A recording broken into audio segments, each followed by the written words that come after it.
Hello and welcome to the MB Om podcast, where you will learn to master the business of yoga with guests from around the world who have experienced becoming successful yoga teachers, studio owners, and much more.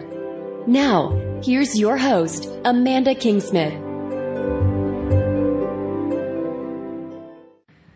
Hey everyone, and welcome to another episode of the MBO podcast. I'm super excited for today's episode of the show because I've got returning guest Julie Zuzek back on the show. And Julie's from the Corporate Yogi, and she was on the podcast almost exactly a year ago to the date to talk about creating an amazing brand, creating retreats. She had just launched her platform Retreat You when we were talking this time last year, and Retreat You has been growing a ton over the last year. And so Julie is back on the show to share the 5 steps for planning a retreat. So a lot of time when you're a new yoga teacher or you're someone who wants to launch their first retreat, you have all these great ideas, but the actual execution process of it can be quite difficult on your own. So today we're talking about the 5 steps for planning your yoga retreat.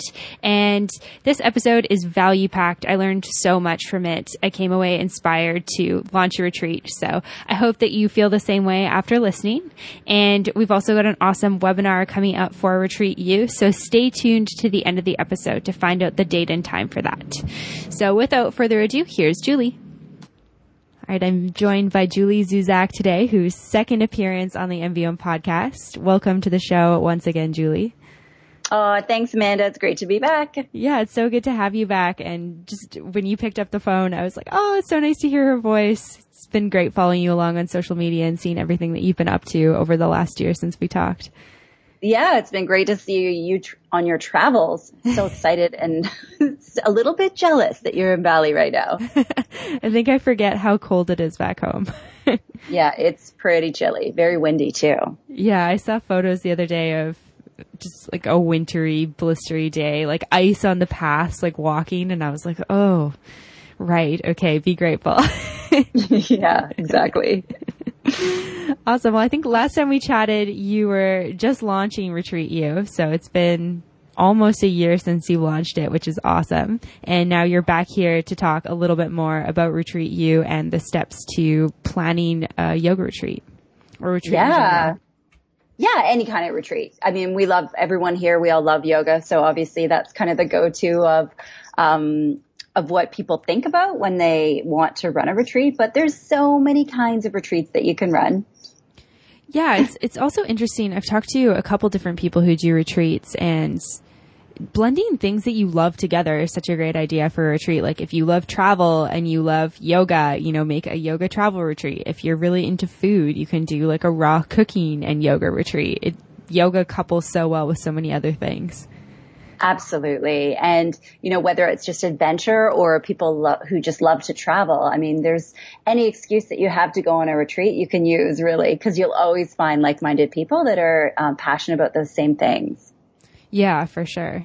And so I'm going to put a link for the last episode that we did in the show notes, but just for anyone who hasn't listened to that episode, can you tell listeners a little bit about Retreat You? Yeah. Okay. Let's start at the very beginning. Cause, we can be all nostalgic now that it's been a year since we've talked. We're all older and wiser now at this point. Totally. So what I had is, my core business is working as a business coach with entrepreneurs, and the idea or the concept for Retreat You came very organically. And you know me, I'm a very spiritual person. I believe in divine guidance, and I obey the winks that I get from the universe. And so this vision or this concept of Retreat You really came to me. It's not something that I sat down and dreamt up on my own. And it happened organically, just working with one of my clients who is a travel agent, and she is essentially helping retreat leaders with the administrative side of planning their retreat. And she, as she was growing that business, she ran into a lot of people who said, I really want to run a retreat, but I don't know how. Like they didn't know how to market it, how to sell it, how to create and plan it, what to do with people once you were there. And we started to just run a regular workshop with her to help educate people how to run a retreat. So what are the steps you need to take? How do you market it? How do you sell it? And as we did that a number of times in person, and then we also did webinars online to teach people, I started to realize that people were really, really benefiting from the content and also from interacting in a community with other people going through what they were, that there was actually a business here to formally, teach a course and walk people through the steps of creating a retreat. So when I say it happened organically, it really, really did. I always say to people, build a business from a place of helping and serving. And this really was just me, helping to get my client to grow her community and her business. And I ended up stumbling on this huge opportunity myself to teach people. That's so awesome. Yeah. It reminds me of, have you read Big Magic by Elizabeth Gilbert? Yes, I love that book. Yes. Yeah, what you said just kind of reminded me that I love how she talks about like creative ideas, how like they kind of float around the universe, and it's like an idea comes to you, and then if you don't kind of latch onto it, it like moves on to somebody else. Is how many times have we thought of something like an app or something? I feel like that's me with apps because I'm not an app developer. I'm not a developer at all. And then I'm like, whoa, somebody did it. Like, that's so cool. I hear that all the time with the corporate yogi. People say, oh, I came up with this name and then I searched online, but you already created something. And it's like, I'm sorry. I take no credit for it, whatsoever. That's divine guidance too that was sent to me. I just listen, and you got to act fast, right? Yeah, definitely. But why I really like believing in this is that it helps to keep you humble. And, for me, I'm always conscious and aware of not letting my ego take over with my business being successful. And so when I'm in this place of just saying, hey, it's not really me, it's actually just divine guidance. This is where all the ideas came from. That helps me to keep really grounded and not let it go to my head. Yeah, I like that. That's a good way of thinking about it. It's not like I'm better than you because I came up with this idea. It's like this idea kind of like found me. Yeah, I just moved a little bit faster. That's all. Yeah, definitely. Awesome. And so we're going to dig into the 5-step process for planning your retreat. Do you want to just start with what step number 1 is? Yeah, well, I've got the 5 steps, and I'll walk you guys through each and every one of them. And before we do that, though, I want to talk about fear a little bit, about the F word, because, quite often, one of the big reasons why I created this whole 5-step process is that people get scared and they get stuck. They have a big vision of, so many people tell me that they have this deep calling of their soul, that they really want to run a retreat.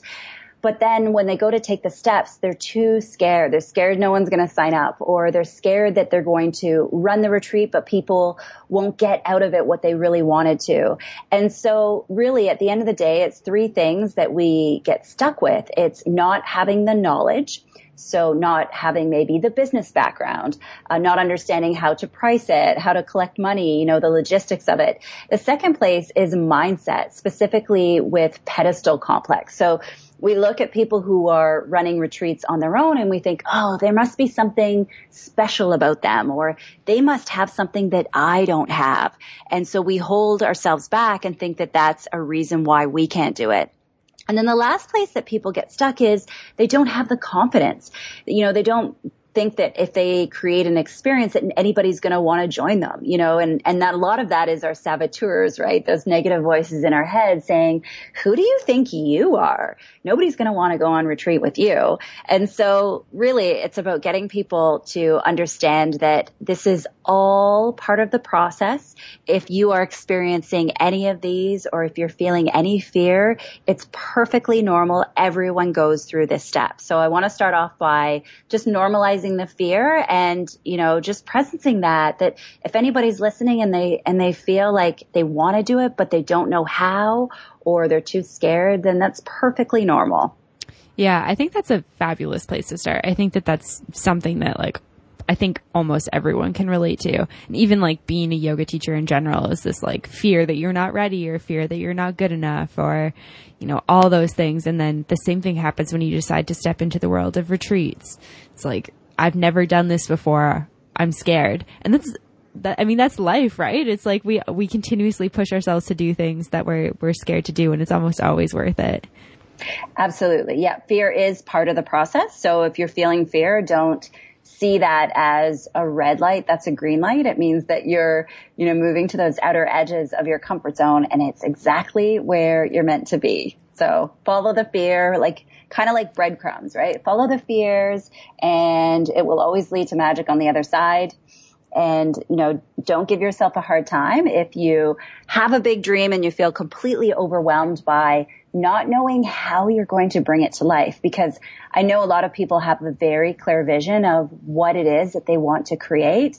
And it's a blessing and a curse, because it's a blessing to have that much inspiration and confidence in yourself. But it can also feel overwhelming because you don't feel like today you have all the tools to get to where you want to be. And so just trust that big vision. You would never be given inspiration and guidance to do something if it wasn't meant for you. And just take one step in front of the other and slowly make your way. I like to joke that there's no such thing as the confidence fairy. I love that. Right? So we can't wait around and wait at home and expect the confidence to just show up. Confidence comes from taking action. And that's a little bit of tough love, but it's the reality. We can't wait to be fully confident in knowing how to do something before we get started. It's just a learning process as we go along. Right. And so for people who are experiencing that fear, your biggest suggestion is just understand that the fear is there and kind of work with the fear. Absolutely. Absolutely. I love that. Yeah. And so then once people kind of go from there, what's the next? It's like having the fear, understanding the fear, overcoming the fear, and then what's next? Yeah. So that's being patient with yourself. That's sort of like the foundation, and we need to do that kind of work no matter what you're doing, whether you're teaching yoga, running a retreat, or building some sort of business or online program. So that's kind of what I say, like the backgrounder or the foundational work, the mindset work that we really need to do.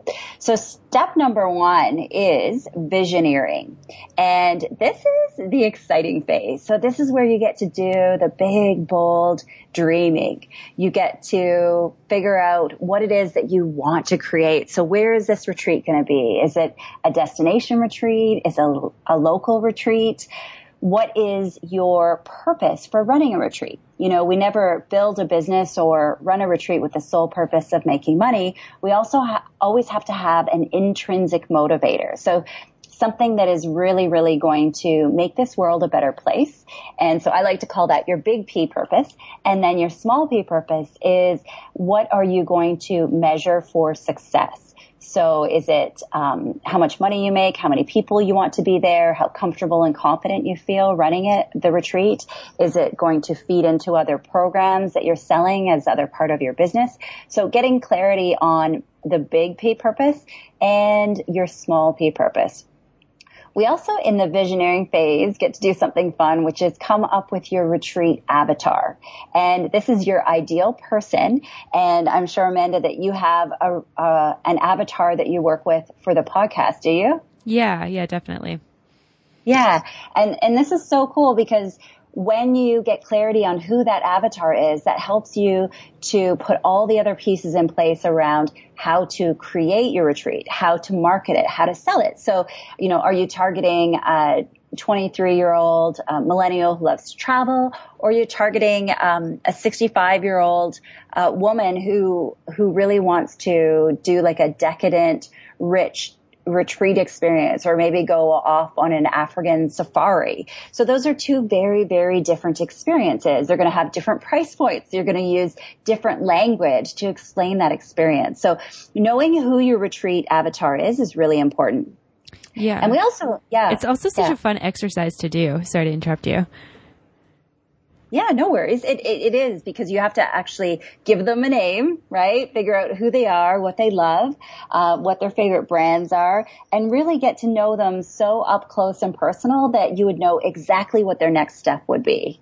Yeah, I think that it's just like one of the most fun parts of marketing. And I don't know, maybe that comes from having a business degree majoring in marketing. And that was like my favorite part of marketing classes. And like now that I have a business, it's so fun to sit down and create this person and figure out who they are. Yeah, because you get to know them really up close and personal, right? So you know what kind of language to use to reach them. We also want to do a bit of research at this phase. So you want to get clarity on when your retreat's going to be. It's almost like coming up with a thesis or hypothesis. So when is it going to be? Where is it going to be? And roughly how much it's going to cost. And in order to decide on that, I ask people to do a little bit of research here. So look around to what other people are offering, what kind of price points they have, and that will help you figure out how much to charge for your retreat. Awesome. And last thing also in this phase is just to constellate your network, which is really quite simply brain dumping everything that, everyone that you know in your network, all your different communities, so that you've got a good long list of people who are potentials or prospects to come on retreat with you. Okay, cool. I love that. And is that taking like family, friends, email list if you've got one, all the people that like maybe your clients, if you are a yoga teacher from a yoga studio, from gym, etc.? Absolutely. Every organization you belong to. The other thing you mentioned, like going, doing even your degree, like people who did other trainings with you or other education. Those are also great people to have on your list. Awesome. I love that. Yeah. Now, so that's step number 1 is visioneering. As you can tell, that's the fun phase. That's where we get to do all the good big picture stuff. So step number 2 is validating. And this is where you actually get to guarantee demand for your retreat. And so one of the biggest mistakes that I see people make is that they create an experience and then they just print some postcards or do a flyer and then just expect the retreat to sell themselves. And, I really wish I could just, use that magic fairy dust and guarantee that your retreat will sell itself. But unfortunately, unless you have like the brand recognition of Oprah or Deepak Chopra, your retreat is not going to sell itself when you first start out. So I always suggest that we go through this process of validating to make sure that you have all the ducks in a row, to make sure that you have priced your retreat right, and that the experience that you are going to create is exactly in alignment with what your community wants. Yeah, I think that's so important. It's easy to look at somebody who's done a successful retreat and be like, wow, that looked amazing. Like they were in Costa Rica in the jungle at this great place eating good food and they made all this money from it. But it's looking at like in your network, is there people who want that? Is that something you want to teach and all of that? Exactly. And the other thing that happens quite often, again, especially with new retreat leaders, is that they have a fair amount of discomfort selling their retreat. And again, it will not sell itself. You have to go out to your network and sell it. And so the cool thing about validating, or let me explain what it is, and then I'll explain why it's so darn cool. So only a business geek like you will appreciate with me that this is really fun. This is the part of the process that everyone rolls their eyes and they're like, buzzkill, don't want to have to do it. But honestly, it will help you sell your retreat so much easier. I promise, my hand is on my heart when I tell you this. I see so many people fail because they don't take the time to do this step. So all you do really quite simply is get clarity on where your retreat is going to be, when it is, and what that price point is going to be. And then you pick a certain number of people in your community, let's say 20 people, and you come up with a little formula and you say, I'm going to talk to 20 people. If 5 of those 20 people say, yes, I would like to go on retreat with you, then you have validated positive, the demand is there, and then you can go ahead and put your deposit down on a venue and go to town to create the experience. Now, the really important thing about validating is making sure that you talk to someone about price. Because if you just run around, like let's say, Amanda, you and I haven't seen each other for like 5-10 years, and we're just emailing, and I say, hey, you know what, I'm going to do a retreat, in Costa Rica next year. And you're like, that's cool. I would love that. That would be amazing. But then when the time comes to book it, you find out that my retreat is actually $5,000 and it's for a month. Well, maybe you don't have that amount of time to take off work, or that wasn't the kind of experience that you really wanted. So we have to get clear and specific when we validate, which means talking about dates, venue, and price point, which is really important. And then you'll get a really positive yes from someone, not just oh yeah, you're cool. I think running a retreat is a good idea.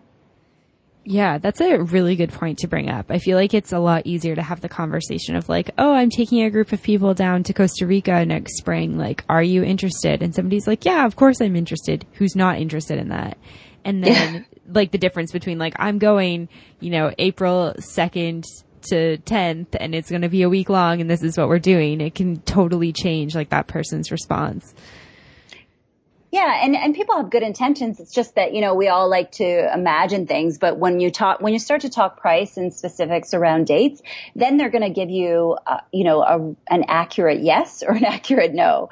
And so the other cool thing about doing validation, not only do you guarantee demand, but you allow yourself to sell from a resonant place. And let me explain what that means.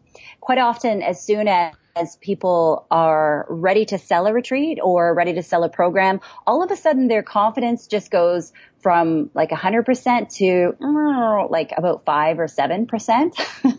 Yeah. But when we're in that dreaming phase of, oh, this would be amazing, and we just have this like glow and this great energy to talk to people and have conversations.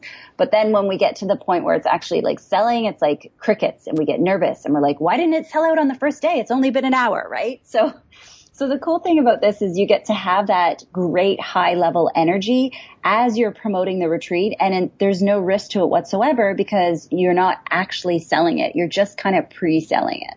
Okay. Yeah. I like that. Okay. I like what you said about having this, like, I don't know. I think it makes me think about every time I've ever like booked a flight, or it's like releasing a course or like announcing something new. It's like you do something that you are really excited about, and then there's just like nothing happens after. So it's just a way to kind of guarantee demand. And the more time and energy that you put into this second step of validating, it means that when it comes time to sell it, it's going to go that much more smoothly. And if you really, really validate well, you won't have any, your retreat will sell out and within the first couple of days because everybody's ready to sign up. I always say the best time to sell a retreat is before registration is even open. So do your work into your network, find out who your leapers are, who those friends of yours in your network who are ready to sign up for something right away. They always love being the first. Those are the people that you want to make sure you reach out to. Awesome. And so that's before you've even put like anything down on a retreat center or anything like that? Yeah, I do the validation process without, and obviously, I mean, I would never collect money from people, until I had a venue, booked and paid for. But yeah, this validation process, going out to people and talking to them about it, make sure you do it in a really short time frame, like a couple days, max, maybe a week, because you want to have the momentum of having all these conversations right, close to each other. And don't just send out an email. These have to be one-on-one conversations with people to see how serious they are. Okay. Yeah, I like that. That's a great step. Yeah, so that's step number 2, validating. So step 1, visioneering. Step 2, validating. And step 3 is creating. And so once you've had all these great conversations, you've guaranteed demand for your retreat, you can create your retreat experience. So this is where we book the venue. We determine all of your costs. Figure out whether you're going to do a flat rate margin of how much you're going to make, or you're going to do a percentage. And then you figure out what your pricing strategy is going to be. And what I mean by pricing strategy is really quite simply, we don't just have one price and sell the retreat for that single price during the whole time that we're promoting it. We want to make sure that we have something called pricing windows. And I'm sure you've all seen this before. So when you have an event, a workshop, anything, there's quite often an early bird special that is offered at a really, really good rate that allows people to get signed up quickly. And so you can do that first pricing window as an incentive. You can also have a bonus offer. So it might be something that you offer in addition to signing up early or something that they qualify for, but some sort of incentive that's going to get people to sign up quickly right away. And then you have your regular price window. Sometimes people like to do a third price window, but it depends how long you're promoting your retreat for. But you definitely want to have different pricing windows because that creates the sense of urgency for people to sign up quickly. Because human nature these days, we just all want to leave something to the last minute to book it. And so what you want to do is get all those maybes to be yeses and get them signed up as quickly as possible. Awesome. That's yeah. Great. Yeah. So that's step 3, creating. And then step 4 is marketing. And really this is how you are going to position the retreat and how you're going to create demand. And this is where we come back to our good friend, our avatar, right? So who is this person that you have created as your ideal and perfect retreat participant? And how do we create an experience that we're going to be able to tell them about and they're just going to jump out of their chair and say, yes, sign me up. So, what are the things that they love to do? What is the messaging that we're going to use to create the retreat? What's the communication plan? When are we going to release information about it? And what kind of marketing tool are we going to use? Is it going to be on our website? Is it going to be, a Facebook event? Is it going to be, a web page? Is it, your community? Maybe you see them face to face a lot in person if you have yoga students. So you might want to do a postcard or a poster or something printed. So really coming back to that avatar, figuring out, what would really speak to them? Is it a blitz of social media or is it some kind of printed piece that you're going to be able to hand to them and really send them that personal invitation and let them know how much you want them to come and join you on retreat? Awesome. And so at that point, do you do face-to-face conversations as well as emails, posters, etc.? Or is this just mostly like digital? Yeah, and that's a good question, Amanda. And I would say it really depends on how you engage with your community. Because I know for me, I have a good community and database here in Toronto, but then I also have quite a few people that are around the world. And so I do a blend of both. But it really depends how you do business and how your community is distributed. Because if they're face to face, you might want to do something in person. But if you engage with a lot of them online, then that's a great way to really, really blitz out information to people. Okay, cool. Yeah, I love that. And inexpensive as well, right? Yeah. And do you find that like advertising through like Facebook ads or any of these sort of social media channels have been really effective? Yeah, I'm glad you brought that up actually, because, people always think that Facebook ads are, this magic elixir that just sells everything out fast. And I'll be honest, I've worked with many different experts over the years and they all come back to me with the same advice, which is you can't sell a high ticket item like this through a Facebook ad. You might be able to get leads and grow your list through Facebook ads, but at the end of the day, you're going to have to put people still through a funnel to qualify them for your event. So you might want to do something that's ancillary to the retreat, like doing a webinar that's going to lead people into it, or talk about a topic that you're going to do on retreat. Okay. So doing something that's like either free to get them interested in it or something that's maybe smaller through Facebook advertising. Exactly. Yeah. Okay, cool. So that is step 4. And then our last step 5, is the selling. And so in this phase, we really focus on how to connect your experience with the right people. And, as I said before, a lot of people get overwhelmed by the selling phase. And really, it's just about having enough conversations and doing enough promotion to really match your right experience with the right people. And so I always want people to have a selling strategy. So knowing how they're going to connect with people. Is it going to be, via newsletters that you send out, doing emails, hosting an info session can be a fantastic way, because a lot of people, this is what I run into, and another important point to remember is that 80% of people want to go away on retreat with someone that they know, like, and trust. So it's easier to sell into your existing community than it is to just do cold advertising to strangers. You might sell some spots that way, but the majority of people want to go away. It's a very intimate experience, right? They want to go away with someone that they know. And so a cool thing to do is an info session. So again, you can do that in person, or you could do that online and just kind of have a little webinar or a little meet and greet, a video conference, whatever you happen to want to do, and just tell people about the experience and why it's so cool. And then the other option too is to list in a retreat directory. So these people might not know you face to face, but the cool thing is that they are warm traffic. And so those people who are typically on the site, which is just a directory listing of all different retreats around the world, those people typically know they want to go on retreat. They're just trying to find that right experience for them. Okay, great. Okay. Yeah, that's awesome. Yeah. Yeah. And so the last piece too in the selling phase is to just understand that there are many different personalities and different ways that we all make decisions. So, I always break people into 5 categories. It's similar to the technology adoption curve. So we have leapers, and they only represent 3% of the population, but they're the people that will jump on board first. We have early adopters, early majority, late majority, and then tradition holders.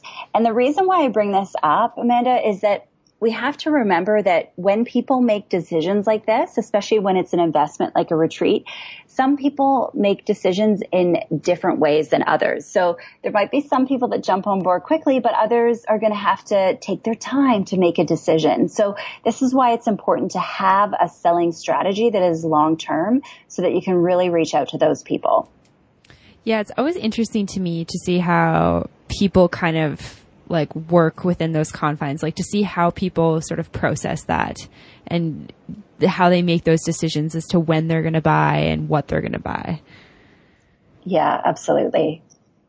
Yeah. And so that's it. That is the 5-step process. So visioneering, validating, creating, marketing, and selling. And so what I really want everybody to take away is if you are thinking about a retreat, but you are completely overwhelmed by the whole thought of how you're going to get it done, just like anything that we want to do that seems overwhelming, break it down into smaller pieces, smaller steps, and just follow it one piece by one piece, one step in front of the other, and you will create your experience. Amazing. And so if somebody's listening and they're like, okay, I want to go through these 5 steps, how far in advance do you suggest that people start? Yeah, good question. I say for a destination retreat, you want to be selling it at least 8 months in advance from when it actually happens, because people tend to, especially the vacation junkies or the travel junkies like us, people tend to want to book at least 2 seasons out. So if you want 8 months to be selling it, I would say about a year out to start to go through this process, because the research takes time and coming up with that experience as well. Okay, awesome. And then if it's something more local, like if you're taking people to a cottage in the lake in Ontario, is there a little bit more flexibility? Do you feel like? Yeah. I think you can do that kind of 1 season out. So, I've seen people really comfortably, 3 or 4 months out start to promote the retreat. Okay. Yeah, that's good to know. And do you suggest if somebody's a first time retreat holder that they start local and that they start a little bit smaller? Absolutely. Yeah. Because it is, to take people away and to actually pay for your flight, there can be a lot of money involved. So if you have, that's part of what I teach people through, in the webinar and in Retreat U is to really minimize the risk as much as possible. And so we do that in a number of different ways. You can co-host, you can have 2 other hosts so that each one of you is only responsible for a handful of people rather than selling to 12 on your own. There's, hosting at a smaller venue. There's doing a shorter retreat, a weekend retreat, something local, lots of different things that you can do to take that risk out of your first time, running a retreat. Yeah. That's a good thing to think about. I love the idea of co-hosting as well. Yeah, it's really, really powerful because then you have support because, like, let's be honest, it's a lot of energy to facilitate or teach or be on and hold space for everybody for, let's say, if you're doing a week. So it's nice to have that other person or two other people to really, really lean into each other. Yeah, for sure. I think too, especially if you can play on like two people's skills, like if somebody's really good at cooking and you're really good at teaching yoga, you can kind of combine that and give people sort of a unique experience. Yeah. And you have that much more to bring to people that you're going to be offering. Amazing. Yeah. And so that is, that's the 5-step process. So visioneering, validating, creating, marketing, and selling. And so if anybody is kind of listening and sort of curious and wants to learn a little bit more, we have an upcoming webinar that we're going to offer to you guys. So we can deep dive. It's about an hour long. So we're going to deep dive into the specifics of everything that you need to do in each step of this process. So I think you were going to send out information to everybody about that, Amanda? Yeah, definitely. Yeah. And so that's always a lot of fun. So we hop on and I set up a webinar so you get to watch the video and watch the slides. And it's always a lot of fun to go through that. And really, really, I actually have a retreat plan document. So it's a little worksheet that I send out to everybody. And we actually go through step by step together and we're going to create your experience. Amazing. I love that. Yeah. It's lots of fun. Yeah. I can't wait for that webinar. I feel like there's going to be so much good learning in there. Yeah, and it's just great to see other people dialing in from all around the world, just creating their retreat experience. Awesome. Well, thank you so much for your time today, Julie. Oh, you're so welcome. And, thank you for really creating this space and building this community of, passionate yoga people around the world, Amanda. It's really such a great forum for everyone, and you're doing a really great service. Oh, thank you. I appreciate that. All right. I hope that everyone enjoyed that episode and that you got as much out of it as I did. And if you want to learn more about Retreat U, there will be a link on the show notes at www.mbomyoga.com. And then if you would like to sign up for the webinar, of course, there'll be a link on the show notes as well, but it'll be happening on Thursday, March 23rd at 1 p.m. Eastern time. And you can visit the social media pages for Mastering the Business of Yoga. So Mastering the Business of Yoga on Facebook and Instagram to find those links, or you can check out the show notes at mbomyoga.com. And I'm also going to be sending out links in the newsletter. So if you're not a part of the newsletter community, go on over to www.mbomyoga.com/newsletter and get involved with that. Because outside of links for cool webinars, there's also updates about new happenings, blog posts, etc. So it's a great place to be if you want to learn more about MBOM. As always, thanks so much for listening and namaste.